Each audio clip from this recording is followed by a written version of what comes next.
दोस्तों नमस्कार। मैं हूं दीप और आपका बहुत बहुत स्वागत है आप ही के channel government job of India में। दोस्तों आज हम एक नई वैकेंसी लेके आए हैं आपके लिए, तो आप इस वीडियो को एंड तक देखते रहिएगा, आपको इसके बारे में सब कुछ समझ में आ जाएगा। दोस्तों आज हम बात करेंगे यूपी बीएड के एंट्रेंस की जो वैकेंसी जारी की गई है उसके बारे में। दोस्तों Uttar Pradesh joint entrance examination की तरफ से यह नोटिफिकेशन जारी कर दिया गया है कि यूपी बीएड का फॉर्म आ चुका है और आप इसे अप्लाई कर सकते हैं।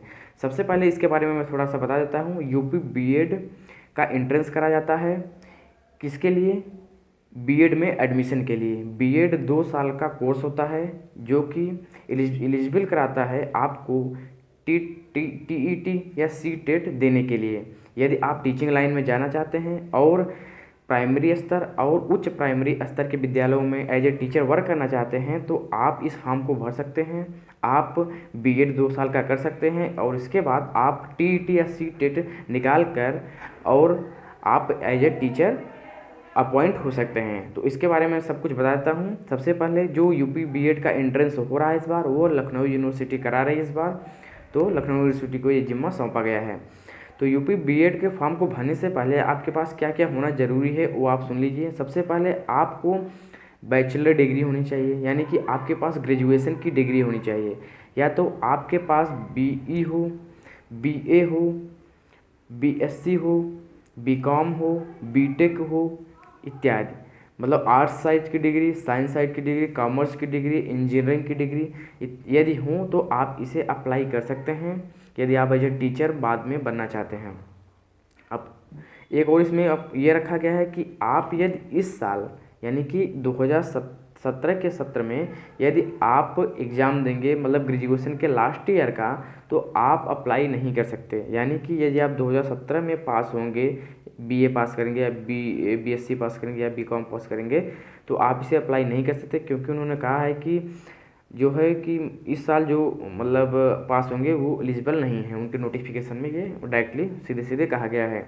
और इसे आप यूपी या आउट ऑफ यूपी का कोई भी कैंडिडेट अप्लाई कर सकता है। यदि आप आउट ऑफ यूपी के अप्लाई करेंगे तो आपके साथ क्या होगा कि आपकी जो मेरिट बनाई जाएगी, यदि उस मेरिट में आप नहीं आते हैं तो एक्स्ट्रा 5% सीटों पर आपकी काउंसलिंग कराई जाएगी। तो आप आउट ऑफ यूपी के हैं तब भी अप्लाई कर सकते हैं।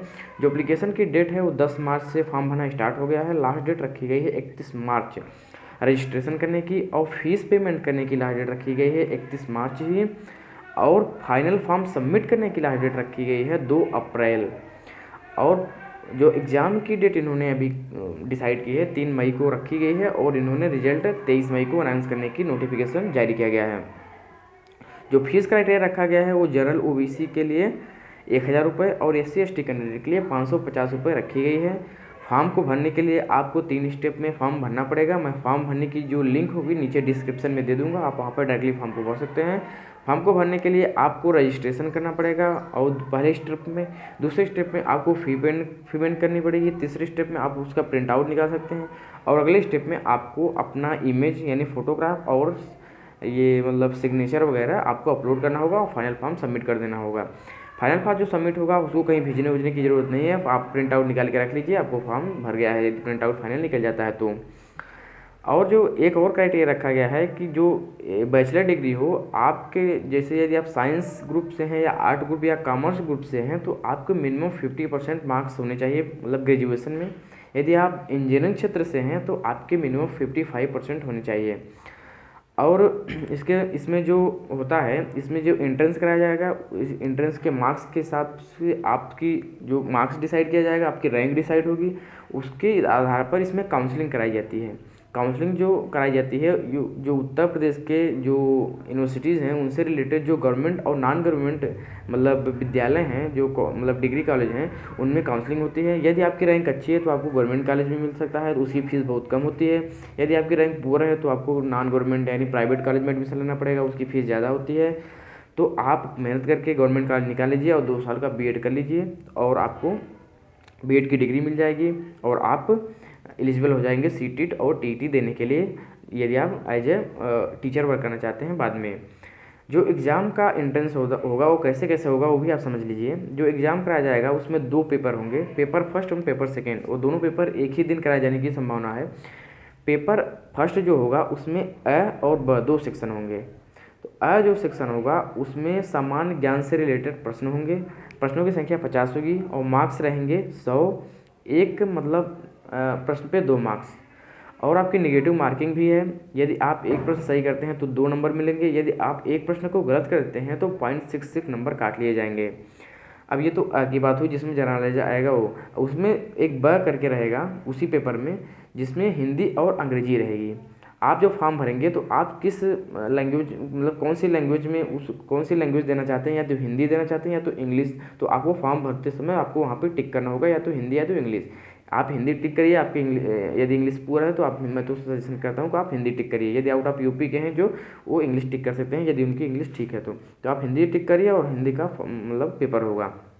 जो अब ये पहले पेपर की बात हो गई, उसमें भी हिंदी का 50 क्वेश्चन रहेंगे और 100 नंबर के रहेंगे, तो टोटल हो गए जनरल के 50 क्वेश्चन और हिंदी के 50 क्वेश्चन, 100 क्वेश्चन और टोटल 200 नंबर के। 3 घंटे का पेपर होगा। नेगेटिव मार्किंग मैंने बता ही दिया। और दूसरा पेपर होगा जो, उसमें होगा जनरल एप्टीट्यूड टेस्ट के 50 क्वेश्चन रहेंगे, नंबर 100।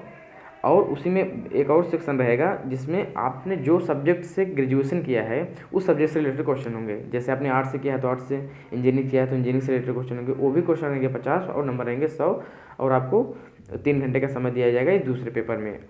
नेगेटिव मार्किंग सेम है, एक क्वेश्चन सही करेंगे तो आप 2 नंबर मिलेंगे, गलत करेंगे तो 0.60 नंबर काट लिए जाएंगे। तो इस दोनों पेपर के आधार पर आपकी मेरिट बनाई जाएगी, आपकी रैंक डिसाइड होगी, आपकी उस रैंक के हिसाब से काउंसलिंग के लिए बुलाया जाएगा और आपकी काउंसलिंग कराई जाएगी और आपको कॉलेज अलाट किया जाएगा यदि काउंसलिंग कराते हैं तो आपको सारा कुछ शायद समझ में आ गया होगा। यदि कोई कन्फ्यूजन रह गया तो नीचे कमेंट कीजिए, मैं आपको रिप्लाई करूँगा। और यदि आप और भी एक और चीज़ मैं बता देता हूँ कि बीएड करने से फ़ायदे क्या हैं। बीएड करने से देखो फ़ायदा यह है कि यदि आप टीचिंग लाइन में जाना चाहते हैं तो बीएड कर लीजिए आप, क्योंकि बीएड करने के बाद आप टीईटी दे पाएंगे, सीटेट दे पाएंगे। तो यदि वो निकलता है तो बाद में आपके मतलब टीचर होने के चांसेस बढ़ जाते हैं।